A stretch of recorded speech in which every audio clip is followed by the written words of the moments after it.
नारांतक की हार। महाराज ने अपने मंत्रियों से परामर्श किया तो एक वृद्ध अनुभवी मंत्री बोले, राजन, स्थिति बहुत ही शोचनीय है। वे लोग टिड्डी दलों के समान बढ़े चले आ रहे हैं, तो हम सब काल के गाल में चले जाएंगे और हमारा राज्य शत्रुओं की विलास भूमि बन जाएगा। काशीराज द्वारा उपाय पूछने पर फिर उसने कहा, महाराज, हमें संधि का प्रस्ताव लेकर अपने प्रतिनिधि भेजने चाहिए। प्रबल शत्रु से निर्बल का युद्ध कितनी देर चलेगा। नीति वचन है, यदि शत्रु को अनुकूल बनाना आवश्यक हो तो उसके साथ सहभोजन, प्रेम, संभाषण, कन्यादान, वस्त्रदान, धनदान, नमस्कार एवं स्तुति आदि से भी संकोच नहीं करना चाहिए। इसीलिए यदि दैत्यराज विनायक को प्राप्त करके भी प्रसन्न होते हो तो उन्हें भी देना अनुचित नहीं होगा। अन्य सभी मंत्रियों, सेनाध्यक्षों आदि ने वृद्ध मंत्री की बात का ही समर्थन किया। तभी सभी कहने लगे, महाराज, जैसे भी दैत्यराज प्रसन्न हो सके वह कार्य तुरंत कीजिए।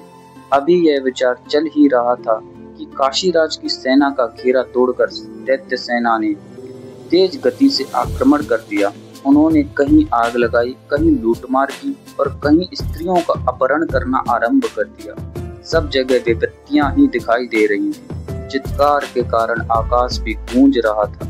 अनेक महिलाओं का सतीत्व नष्ट किया गया और अनेक महिलाएं अपने सतीत्व की रक्षा के लिए आत्मदाह करने लगी।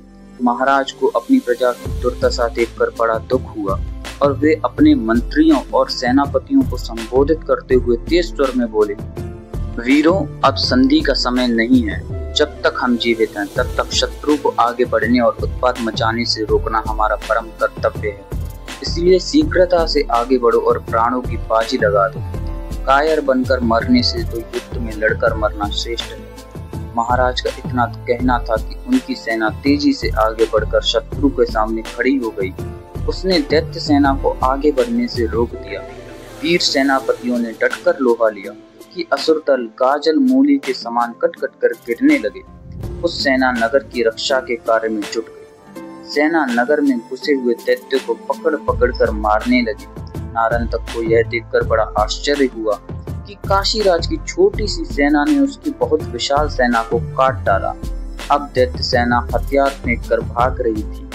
बहुत रोकने पर भी कोई नहीं रुकता था, परंतु काशीराज के सैनिक विजय के गर्व में इतना गर्वित हो गए कि उन्हें अपनी सुरक्षा का भी ध्यान नहीं रहा। काशीराज स्वयं भी यह बात भूल गए कि दैत्यगढ़ बहुत छली और कपटी होते हैं। वे हार कर भी फिर से आक्रमण कर सकते हैं, और हुआ भी वही। दैत्य सेना ने शिविर पीछे हटाकर लगा लिया और काशीराज और उनकी सेना की हर गतिविधि पर दृष्टि रखी जा रही थी। अवसर पाते ही सैकड़ों दैत्य उनके समूह में घुसे और काशीराज को पकड़कर ले गए। उनके साथ 2 मंत्री पुत्र भी थे जो बंदी बना लिए गए। अब नारांतक बहुत प्रसन्न था, तो उसने काशी में प्रवेश करने का विचार कर काशी नरेश और मंत्री पुत्रों को बंदी वेश में आगे आगे पैदल चलाया और पीछे पीछे अपनी पुनर्गठित विशाल सेना को चलने का आदेश दिया। विजय मत में घूमती हुई सेना काशी में प्रवेश कर गई। सेना के अत्याचारों से नगर वासियों के हृदय कांप उठे। लूटमार, अपहरण, सतीत्वनाश, अग्निदाह का तांडव आरंभ हो गया। यह देखकर काशीराज के युवा सैनिकों में ग्लानि उत्पन्न हुई और वे युद्ध के लिए तत्पर हो गए। दैत्य सेना राजभवन के समीप पहुंची तो महारानी का हृदय कांप उठा।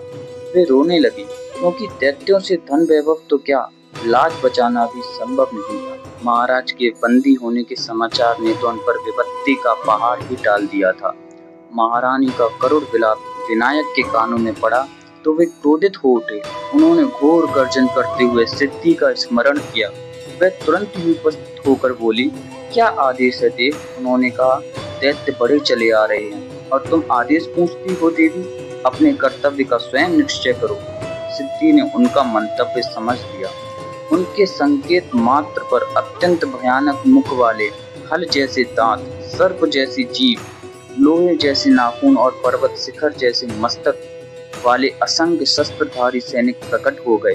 उन्होंने विनायक के समक्ष आकर मस्तक झुकाए और विनम्र स्वर में निवेदन किया, परमेश्वर, हमें बड़ी भूख लगी है, हमें अन्नदान प्रदान कीजिए और कार्य बताइए। विनायक बोले, तुम सारी दैत्य सेना को खा जाओ और फिर नारंतक का सिर काटकर मेरे सामने उपस्थित करो। जो आज्ञा। कहते हुए वे वीर गर्जन करते हुए दैत्य सेना की ओर बढ़े चले। उन्होंने तुरंत ही राक्षसों को काटना और फिर खाना आरंभ कर दिया। उनके सामने राक्षसी सेना भौचक्की रह गई और प्राण विहीन होने लगी। किसी को कहीं भागने का अवसर नहीं मिला। अपने असंख्य सैनिक को इस प्रकार बात ही बात में विनाश हुआ देखकर नारंतक व्याकुल हो उठा और दिव्य वीरों पर भयंकर बाण वर्षा करने लगा, किंतु उसका भी प्रयास निष्फल रहा।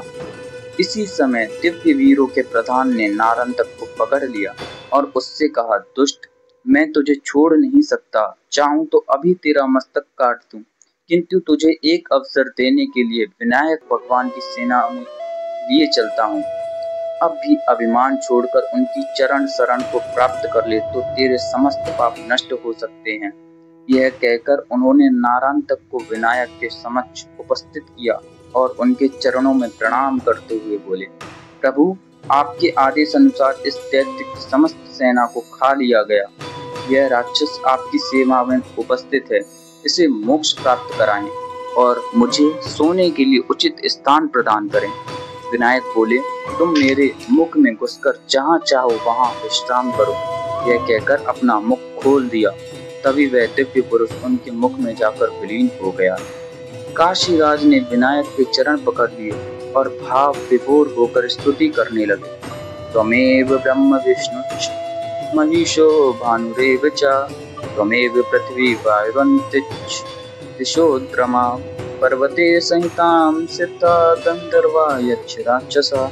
हे नाथ, आप ही ब्रह्मा, विष्णु, शिव और सूर्य हैं।